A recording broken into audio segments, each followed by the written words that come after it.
Hi friends, welcome to our channel smart Telugu house wife. ఈ రోజు ఈ వీడియోలో నేను మీకు 10 యూస్ఫుల్ కిచెన్ క్లీనింగ్ టిప్స్ అనేవి షేర్ చేస్తానండి. అంతేకాకుండా ఈ కిచెన్ క్లీనింగ్ హ్యాక్స్ అనేవి మన లైఫ్ లో రెగ్యులర్ గా వాడుతూ ఉండడం వల్ల మనం ఉండేటటువంటి ఎక్కువ సమయం గడిపేటటువంటి వంటగది అనేది శుభ్రంగా ఉంటుంది. ఎటువంటి బ్యాడ్ స్మెల్స్ అంటే చెడ్డ వాసన లేకుండా మనం ఆరోగ్యకరంగా ఉండగలుగుతాం.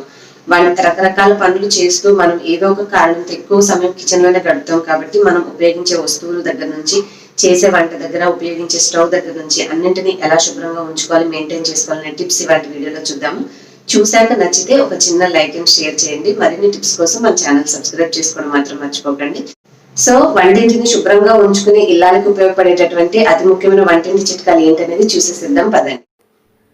టిప్ నెంబర్ 1 ఏంటంటే, వంటగదిలో మనం వంట చేసే దగ్గర మనకి సింక్ దగ్గరగా ఒక ఫ్లోర్ మ్యాట్ అంటే కాళ్ళ దగ్గర ఉన్న పట్టా ఒకటి వేసుకుని ఉండడం వల్ల మనము గిన్నెలు కడిగేటప్పుడు కానీ, వంట చేసేటప్పుడు, బియ్యం అలాగా మనం వంటకు నీళ్లు ఉపయోగించినప్పుడు అనుకోకుండా కిందకు పడుతూ ఉన్న నీళ్ళ చుక్కలు అప్పటికప్పుడు మనం ఇన్స్టెంట్గా దీంతో తుడిచేసుకుంటూ ఉండొచ్చు. కిచెన్ డ్రైగా ఉంటుంది.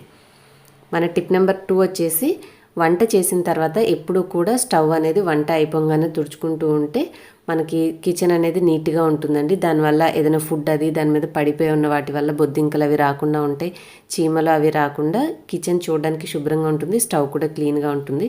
ఒకవేళ మీరు కనుక గ్లాస్ టాప్ స్టవ్ కనుక ఉపయోగిస్తున్నట్లయితే వంట అయిపోయిన ఒక అరగంట తర్వాత, అంటే మనకి గ్లాస్ అనేది చల్లబడిన తర్వాత మాత్రమే క్లీనింగ్ చేయాలండి.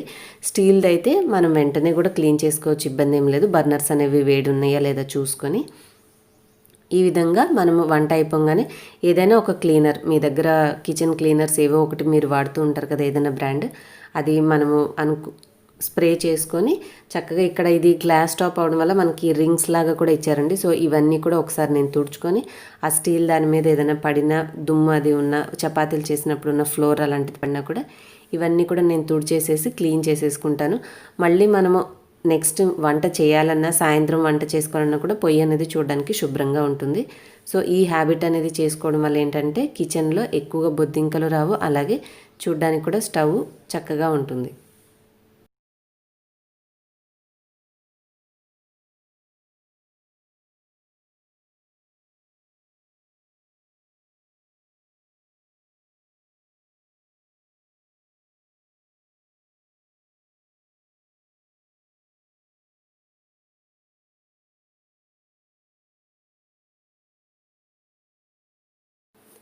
ఇక్కడ టిప్ నెంబర్ 3 ఏంటంటే, మనము వంట చేసేటప్పుడు మన కిచెన్లో ఎక్కువగా తాలింపు అవి పెట్టి మనం వంటలు చేస్తూ ఉంటాం. కాబట్టి ఆ తాలింపు అనేది ఎక్కువగా టైల్స్ మీద పడి బాగా జిడ్డుగా అయిపోయి మనం ఎప్పుడైనా కిచెన్ శుభ్రం చేయాలంటే చాలా ఇబ్బంది పడుతూ ఉంటామండి. మనకి అమెజాన్లో కానీ, బయట షాప్స్లో కానీ ఇటువంటి స్టిక్కర్స్ దొరుకుతూ ఉంటాయి. ఈ వాల్ స్టిక్కర్ అనేది కరెక్ట్గా మన స్టవ్కి పైగా ఉండేలాగా మీరు కనుక పెట్టుకుంటే ఇది చాలా స్మూత్గా ఉంటుందండి. పేపర్ లాగా మనకి వెంటనే నానిపోవడం అలా జరగదు. కాబట్టి ఇది ఉండడం వల్ల ఒకవేళ జిడ్డు అది ఉన్నా కూడా మనకి కిచెన్ టైల్స్ మీద దానికంటే కూడా చాలా తేలిగ్గా వచ్చేస్తుంది. సో మీరు వంట పూర్తి చేసుకున్న తర్వాత కొంచెం క్లీనర్ అనేది స్ప్రే చేసుకొని, లేదంటే ఒట్టి క్లాత్ అయినా సరే మనం దీని మీద వెంటనే తుడిచేయడం వల్ల మనకు ఆ నూనె అనేది గట్టిపడక ముందే శుభ్రమైపోతుంది. అలాగే అదే వైపర్ తోటి, అంటే మీకు ఇందాక చూపించినటువంటి స్పాంజ్ వైపు ఏవైనా సరే కొంచెం క్లీనర్ స్ప్రే చేసుకుని మనకి కిచెన్ నియర్ బై ఉన్నటువంటి టైల్స్ అంతా కూడా ఒక్కసారి 1 నిమిషం ఇలా తుడిచేసామంటే స్టవ్ దగ్గర మనకి అక్కడ నుంచి అలాగే సింక్ దగ్గర వరకు ఆ సబ్బు మరకలు అనేవి ఏవి లేకుండా టైల్స్ అనేవి చూడడానికి చాలా నీట్గా ఉంటాయి. మనం ఇప్పుడే ఈరోజే కిచెన్ అంతా క్లీన్ చేసామన్నట్టుగా టైల్స్ అనేవి చక్కగా మెరుస్తూ ఉంటాయి. మనకి ఉప్పు నీళ్ళు ఉన్న ప్రాంతాల వాళ్ళ దగ్గర కొంచెం ఈ ఇబ్బంది అనేది ఎక్కువగా ఉంటుందండి. ఆ సాల్ట్ డిపాజిట్స్ అనేవి టైల్స్ మీద పడుతూ ఉంటాయి. ఈ చిన్న హ్యాబిట్ కనుక చేసుకుంటే ఆ ఇబ్బంది కూడా లేకుండా కిచెన్ టైల్స్ అనేవి ఎప్పుడూ చక్కగా ఉంటాయి. అండ్ మన 4th టిప్ వచ్చేసేసి, గిన్నెలు కడిగేటప్పుడు మనం ఉపయోగించినటువంటి స్క్రబ్బర్ అనేది తోమిన తర్వాత ఒకసారి ట్యాప్ కింద కడిగి బాగా గట్టిగా పిండేసి నీళ్లు లేకుండా మీరు వేరొక ఏదైనా చిన్న బౌల్లో కన్నా అలాగ పెట్టుకోండి. వీలైతే వీటిని తీసుకెళ్ళి మనం బాల్కనీలో కొంచెం గాలి తగిలే దగ్గర ఉంచుకోవడం, అలా చేయడం వల్ల ఏంటంటే సోప్ ఎక్కువ తడిగా లేకుండా స్మెల్ రాకుండా ఉంటుంది. అలాగే స్క్రబ్బర్స్ కూడా డ్రైగా ఉంటాయి. మనం ఇప్పుడు ఉపయోగించినా కూడా మళ్ళీ చక్కగా ఎటువంటి బ్యాడ్ స్మెల్ లేకుండా శుభ్రంగా ఉంటాయి. మన టిప్ నెంబర్ 5 వచ్చేసేసి, మనం గిన్నెలు కడిగిన తర్వాత ప్రతిసారి సింక్ అనేది కూడా కడుక్కుంటూ ఉంటే ఎక్కువగా మనము నూనెలు, డీప్ ఫ్రైలు చేసే ఐటమ్స్ ఉన్న వంటలు అలా చేస్తూ ఉంటాం. కాబట్టి ఆ నూనె అదంతా కూడా సింక్లోనే పట్టి పేరుకుపోతూ ఉంటుంది. కాబట్టి మనము కొంచెం ఏదైనా డిష్ లిక్విడ్ కానీ, కొంచెం సర్ఫ్ కానీ, మీ దగ్గర ఏదైనా క్లీనర్ ఉంటే ఒక 2-3 చుక్కలు వేసి, ఈ విధంగా మనకి మార్కెట్లో బ్రషెస్ దొరుకుతూ ఉంటాయండి, చిన్నవి హ్యాండీగా ఉంటాయి. ఎక్కువ కిచెన్ మూలల్లో ఆ మురికి అనేది పేరుకుపోయి ఉంటుంది. అది ఎక్కువ రోజులు అయ్యేసరికి స్మెల్ వస్తుంటుంది. కిచెన్ శుభ్రంగా ఉంటుంది కానీ దానివల్ల ఎక్కువ దుర్వాసన కూడా వస్తుంటుంది. కాబట్టి బ్రష్ని ఇలాగ కార్నర్స్లో పోనిస్తూ మనము కొంచెం ఆ లిక్విడ్తో కడిగేసేసుకుని ఒక గ్లాస్ నీళ్లు పోసేసామంటే గిన్నెలు కానీ పాత్రలు అవన్నీ తోమిన తర్వాత సింక్ శుభ్రంగా ఉంటుంది. మనకి ఎటువంటి స్మెల్ కూడా రాకుండా నీట్గా ఉంటుంది.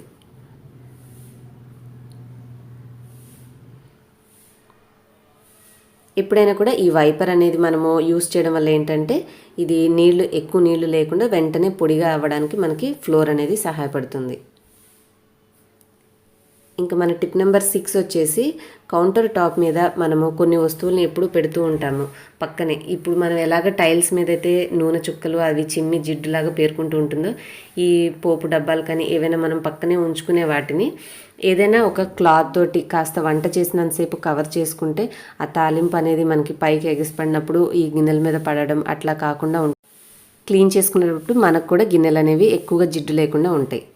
ఇంకా టిప్ నెంబర్ 7 వచ్చేసేసి మనము కౌంటర్ టాప్ దగ్గర పెట్టుకునేటటువంటి ఆయిల్ క్యాన్ కానీ పసుపు కారం ఇలాంటి కొన్ని చిన్న చిన్న డబ్బాలు నియర్ బై ఎప్పుడు దగ్గర ఉంచుకునే వాటిని వంట అయిపోయిన తర్వాత ఒక్కసారి మీరు క్లాత్ అనేది మీరు వాడుకునేది గిన్నెలు తుడుచుకునే దాన్ని ఒకసారి గట్టిగా పిండేసి లేదంటే నార్మల్ క్లాత్తో కానీ వాటిని ఒకసారి మనం ఇలా తుడుచుకుని అక్కడ పెట్టుకున్నామంటే వాటి మీద ఉన్న ఏదైనా దుమ్ము కానీ ఆయిల్ కానీ మనం ప్రతిసారి మన చేతులతో పట్టుకుని తీసిన మరకలు కానీ అవన్నీ కూడా పోయి మనకి ఎప్పుడు క్లీన్ చేసి నీట్గా పెట్టుకున్నట్టుగా చాలా శుభ్రంగా ఉంటాయండి. సో ఇది ఎక్కువ సమయం ఏం పట్టదు. మనం ఏంటంటే వంట చేసేటప్పుడు ఇందాక నేను చెప్పినటువంటి ఒక్కొక్క టిప్పు అన్ని విషయాల్లో మనం కనుక వర్తింపు చేసుకుంటే మహా అయితే వంట అయిపోయాక ఇంకొక అరగంట సమయం పడుతుంది. కానీ ఈ అరగంట ఇప్పుడు మనం చెప్పుకున్నటువంటి ఈ టిప్స్ అన్నీ ఫాలో చేయడం వల్ల కిచెన్ వంట అయిపోయాక చాలా క్లీన్గా నీట్గా ఉంటుంది.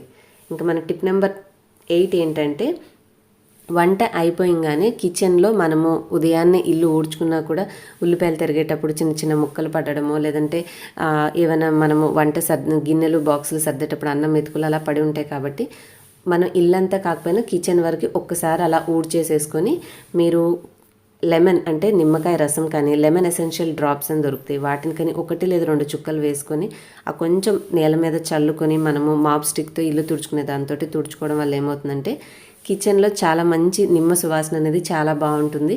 వంట ఒక్కొక్కసారి నాన్ వెజ్ చేసినప్పుడు బాగా ఘాటు స్మెల్ పట్టేసేసి ఉన్న ఇది కూడా మనకి నిమ్మ రసంతో కానీ లెమన్ ఎసెన్షియల్తో కానీ తుడుచుకున్నటువంటి ఇల్లు ఆ స్మెల్ అంతా పోయి మనకు ఆ ఘాటు స్మెల్ లేకుండా చాలా సువాసన భరితంగా ఉంటుంది. సో కిచెన్ క్లీన్గా మనకి చాలా మంచిగా అనిపిస్తుంది వంట మళ్ళీ నెక్స్ట్ టైం వచ్చి చేయాలన్నట్టుగా. ఇంకా మన టిప్ నెంబర్ 9 వచ్చేసి చాపింగ్ బోర్డ్ కూడా. ఇప్పుడు మీరు కూరగాయలు దాటి మీద తరుగుతూ ఉంటాము, మాంసము అలాంటివి చేపలు తెచ్చినప్పుడు కట్ చేసుకోవడానికి దాన్నే వాడుతూ ఉంటాం. ముఖ్యంగా వెజిటేబుల్స్ కన్నా కూడా నాన్ వెజ్ ఉపయోగించేటప్పుడు మీరు కట్ చేసిన చాకును కానీ చాపింగ్ బోర్డ్ని కానీ కొంచెం బేకింగ్ సోడా దాని మీద చల్లుకొని తర్వాత ఒక నిమ్మ చెక్కని సగం కట్ చేసుకొని దాన్ని ఈ బేకింగ్ సోడాతో కలిపి రుద్దుకొని ఒక 2 నుంచి 5 నిమిషాలు వదిలేసేసి ఆ తర్వాత మీరు స్క్రబ్బర్తో తోమేసేసి కడుక్కుంటే సోప్ కూడా అవసరం లేదండి. జస్ట్ మీరు స్క్రబ్ చేసేసి వాటర్ కింద కడుక్కున్నారంటే వాటి మీద ఉన్నటువంటి చెడ్డ వాసన అనేది పోతుంది. అలాగే జిడ్డు మరకలు అన్నీ కూడా క్లీన్గా శుభ్రమైపోయి మనకి చాపింగ్ బోర్డు ఫ్రెష్గా ఉంటుంది. ఓన్లీ వెజిటేబుల్స్కి వాడే వెజిటేరియన్స్ అయితే ఇలా వారానికి ఒకసారి చేసుకోవచ్చు. మామూలుగా నాన్ వెజ్ చేసేవాళ్ళు నాన్ వెజ్ వండిన తర్వాత ఒకసారి చాపింగ్ బోర్డ్ని ఇలా క్లీన్ చేసుకుంటూ ఉంటే ఆ బ్యాడ్ స్మెల్స్ అనేది దానికి చెక్క మీద పట్టుకొని మనకి సెకండ్ టైం వాడేటప్పుడు ఇబ్బంది లేకుండా ఉంటుంది. మన కంటికి కనిపించిన క్రిములు కూడా దాని మీద పేరుకొని ఇబ్బంది లేకుండా ఉంటుంది. ఇన్ని జాగ్రత్తలు తీసుకోవడానికి కూడా ఒక కారణం ఉందండి. మామూలుగా పూర్వం అయితే అన్ని ఇళ్ళు బాగా గాలి వెలుతురు ధారాళంగా వస్తూ ఉండే కాబట్టి ఎప్పటికప్పుడు ఇంట్లో కూడా వాతావరణం ఫ్రెష్ ఎయిర్ అనేది సర్క్యులేట్ అవుతూ మనకు అన్ని వస్తువులు డ్రైగా ఉంటాయి. ఇప్పుడంతా క్లోజ్డ్ ఏరియా కాబట్టి కొంచెం ఎక్కడ తడి ఉన్నా కూడా మనకి బ్యాక్టీరియా చెడ్డ స్మెల్ అనేది వస్తుంది. కాబట్టి మనం ఉపయోగించే ప్రతి వస్తువులను కూడా ఈ విధంగా కేర్ తీసుకోవాల్సిన అవసరం అనేది అయితే తప్పకుండా ఉంటుంది.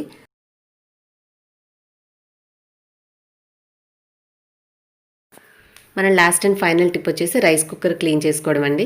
మనము ఎక్కువగా రైస్ని ఈ మధ్య కాలంలో రైస్ కుక్కర్లోనే వండుకుంటున్నాం. ప్రతి ఒక్కరి ఇళ్లలో ఉంటుంది కాబట్టి దీన్ని క్లీన్ చేసుకోవడానికి కానీ ఇంతకుముందు చెప్పుకున్న పాయింట్స్లో కానీ ఏదైనా ఒక పల్చటి క్లాత్ అనేది మనం కాటన్ క్లాత్ ఉంచుకొని అది జస్ట్ వాటర్ కింద ట్యాప్ కింద నీళ్లు తడిపి గట్టిగా పిండేసేసి ఈ విధంగా కార్నర్స్ కొంచెం చుట్టుపక్కల రైస్ కుక్కర్ని తుడుచుకుంటూ వైర్ కాస్త శుభ్రం చేసుకుని ఉంచుకుంటూ ఉంటే అన్నం వండుకోవడానికి రైస్ కుక్కర్ కూడా శుభ్రంగా ఉంటుంది. ఇప్పుడు అందరూ ఉపయోగిస్తున్నారు కాబట్టి దీన్ని కనీసం రోజు చేసుకోలేకపోయినా వారంలో 1 లేదా 2 సార్లు ఇలా క్లీన్ చేసుకుంటుంటే రైస్ కుక్కర్ అనేది మురికవ్వకుండా చక్కగా ఎంతకాలమైనా కూడా కొత్త దానిలాగానే ఉంటుందండి. సో ఇవండి ఇవాళ నేను మీతో షేర్ చేయాలనుకున్న 10 కిచెన్ క్లీనింగ్ టిప్స్. వీటిలో మీకు ఏది బాగా నచ్చిందో నాకు కామెంట్ సెక్షన్లో చెప్పండి. అలాగే మీకు మరిన్ని టిప్స్ ఏమైనా కావాలి అంటే నన్ను కామెంట్ సెక్షన్లో అడగండి. నేను నెక్స్ట్ వీడియోలో అవి కవర్ చేస్తాను. ఇంకొక మంచి టాపిక్తో నెక్స్ట్ వీడియోలో కలుస్తాను. Thanks for watching.